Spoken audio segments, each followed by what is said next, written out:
Law and order समाप्त हो गया है। मानसिकता अगर आरएसएस की लेकर के या किसी विचारधारा की लेकर के आप चल रहे हैं तो ये गलत है।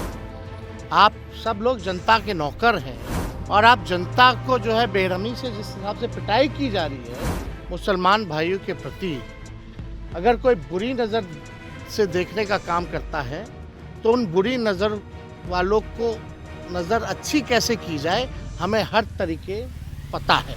इंसाफ नहीं होता जब तक दोषी डीएसपी को सज़ा नहीं दिला देते, तब तक हम लोग चुप बैठने वाले नहीं हैं।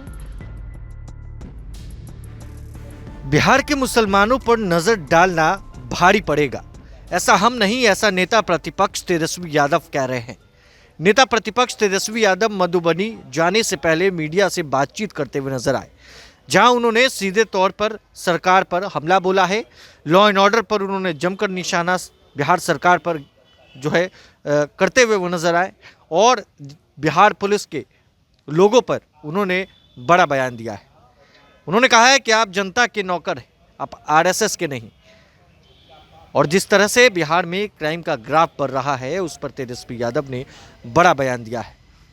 वहीं बात करें तो बजट को लेकर जिस तरह से चर्चा हो रही है, तो तेजस्वी यादव ने कहा कि 11 साल में क्या मिला, सब कुछ तो गुजरात को मिला इस बजट में।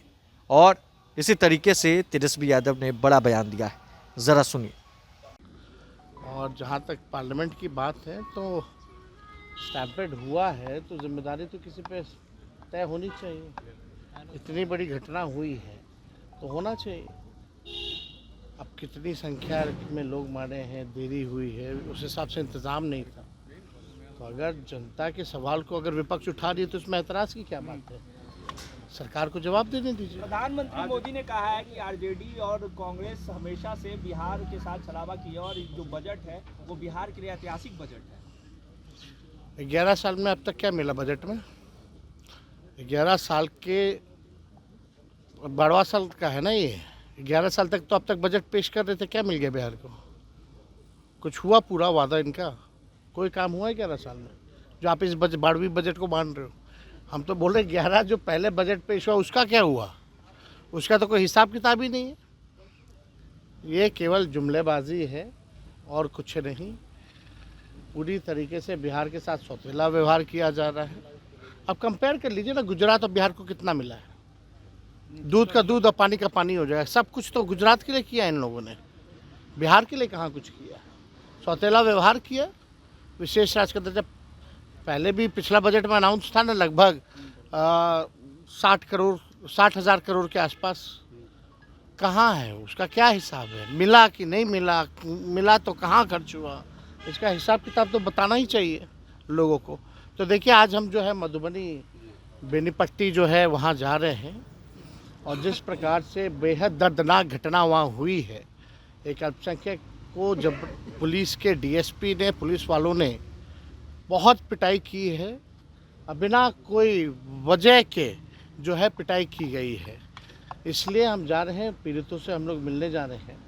और हम आपको बता दें, ये बेनीपट्टी में ये सिर्फ यही एक वारदात नहीं है, इससे पहले भी जो है बेनीपट्टी थाना क्षेत्र के बसेट क्षेत्र में कुछ महीने पहले राहुल कुमार झा को जो है थाने वालों ने सीमा के बाहर ले जाकर के खूब पीटा।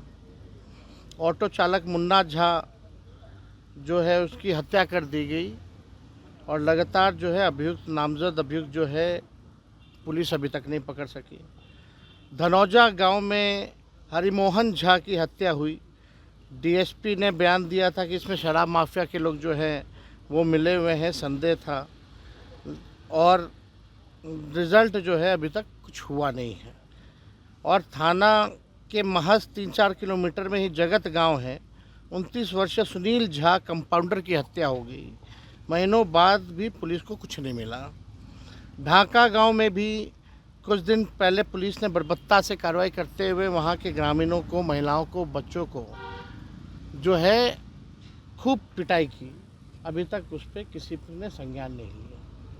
और अब जो घटना आई है, वहाँ एक मौलाना थे, उसको पुलिस के लोगों ने ज़बरदस्ती जो है पीटने का काम किया है।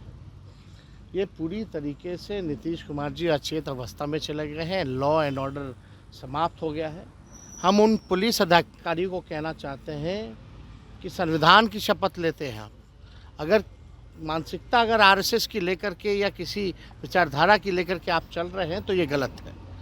आप सब लोग जनता के नौकर हैं, जनता मालिक है, जनता के पैसों पर आपको जो है आपका महीना मिलता है, सैलरी मिलता है, और आप जनता को जो है बेरहमी से जिस हिसाब से पिटाई की जा रही है, थाने में चले जाइए, ब्लॉक पे चले जाइए, घूसखोरी हो रही है। तो इस तरह की मानसिकता अगर कोई पुलिस वाले अगर दिखाने का काम कर रहे हैं तो इसकी घोर निंदा होनी चाहिए। और हम आपको बताना चाहते हैं कि अगर कोई भी मुसलमान भाइयों के प्रति अगर कोई बुरी नज़र से देखने का काम करता है तो उन बुरी नज़र वालों को नज़र अच्छी कैसे की जाए हमें हर तरीके पता है। और अब कल की घटना हुई है, हम लोग हमारा डेलीगेशन जब तक इंसाफ नहीं होता, जब तक दोषी डीएसपी को सज़ा नहीं दिला देते, तब तक हम लोग चुप बैठने वाले नहीं हैं। हमारा दल मानव अधिकार आयोग भी जाएगा, डेलीगेशन जाएगा और इन तमाम घटनाओं की शिकायत भी करेगा। ये जिस प्रकार से बर्बरता से पीटा गया है, दर्दनाक घटना है। ये क्या मानसिकता फैला दिया है इन बीजेपी के लोगों ने। आप देखिएगा कि 20 सीटें आती हैं दरभंगा और मधुबनी में, 20 में से 17 जदयू और बीजेपी के एमएलए हैं। झंझारपुर, दरभंगा और मधुबनी के एमपी सांसद जो हैं वो पूरी तरीके से भाजपा के लोग हैं, एनडीए के लोग हैं। और वहाँ से जिस प्रकार से प्रशासन पे इन लोगों ने कंट्रोल कर लिया है, ये बेहद ही दर्दनाक बात है। अब इस तरह की मानसिकता अगर पुलिसों में अगर फैलाई जाएगी तो इसकी कितनी भी निंदा ही नहीं, बल्कि सत्ता में हम रहे ना रहे, हारे या जीते, अगर कहीं भी किसी के साथ भी अगर अन्याय होगा तो तेजस्वी लड़ने का काम करेगा। कहीं भी इस तरह की घटनाएं लगातार बिहार में हो रही है। लॉ एंड ऑर्डर के सवाल पर लगातार हम बुलेटिन जारी करते हैं। हम तो ये भी कहते हैं कि बिहार में एक दिन में कम से कम 500 राउंड गोलियां चलाई जाती हैं, लेकिन कार्रवाई किसी पे नहीं की जाती है। शकील साहब की बेटे ने सुसाइड की। हमको अभी दुखद सूचना जो है अभी प्राप्त हुई है। हम देर शाम जो है वापस लौट के मुलाकात करने जाएंगे। तो आपने सुना है नेता प्रतिपक्ष तेजस्वी यादव के बयान को। सीधे तौर पर तेजस्वी यादव ने बड़ा बयान दिया है और उन्होंने जिस तरह से बिहार में लॉ एंड ऑर्डर की स्थिति बनी हुई है, लॉ एंड ऑर्डर जिस तरह से लगातार क्राइम बढ़ता नजर आ रहा है, लगातार हत्याएं हो रही हैं, तो इस पर तेजस्वी यादव ने सीधे तौर पर बड़ा बयान दिया है। उन्होंने कहा है कि अगर ऐसा कुछ भी होगा तो वो चुप नहीं रहेंगे, उसका जवाब तेजस्वी यादव देंगे। और शकील अहमद खान जो कांग्रेस के नेता हैं, वरिष्ठ नेताओं में से एक है, उनके बेटे के जिस तरह से दर्दनाक घटना हुई उसके बाद तेजस्वी यादव ने इस बात को साझा किया है कि जब वो मधुबनी से पटना लौटेंगे तो उस क्रम में तेजस्वी यादव उनके आवास पर जाएंगे, वहाँ पर उनसे मुलाकात करेंगे। बहरहाल प्रभात खबर में बने रहने के लिए आपका बहुत बहुत शुक्रिया। प्रभातखबर.com, विश्वास वही, रफ्तार नहीं।